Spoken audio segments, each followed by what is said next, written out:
Hello guys, welcome to my mini blog. तर आम्ही निघालो आहोत मलवाड्याला. मलवाडा हे माझा आजोळ आहे, तिथे माझे आजी आजोबा राहतात. तर तिथे निघालो आहोत सकाळी 7:30ला आणि ही आहे मलवाड्याची नदी. आणि नदीला बघून अर्णव झालाय खूप हॅप्पी. तर तिथे एक देवस्थान आहे हातोबा म्हणून, त्या साईडच्या सर्व लोकांना माहिती असेलच आहे.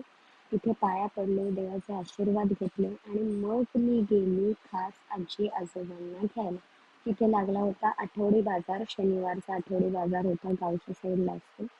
आणि फायनली आम्ही आजी आजोबांना घेऊन माझ्या सासरच्या घरी म्हणजेच गावी आमच्या पोचलेलो आहोत.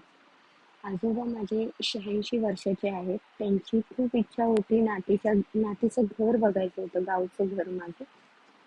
तर खूप दिवसांपासून आणायचं चालू होतं, पण वयस्कर माणूस, तब्येतीच्या तक्रारी आणि काही ना काही म्हणजे अडचण येतच होती. तर फायनली मी त्यांना आणलेलं आहे आणि मला खूप खूप आनंद झाला आणि त्यांनाही खूप आनंद झालेला. तो सगळ्यांनाच दिसला. आणि मग बसलेले ते मागच्या दारात, शेती वगैरे बघत होते, आईशी गप्पा चालू होत्या गावच्या. सगळं त्यांना दाखवलंय, कसे राजासारखे बसले होते ते एकदम. आणि मग त्यांना पुन्हा आम्ही मलवाड्याला नेऊन सोडलं आणि घरी येऊन पोहोचलो. थँक्यू.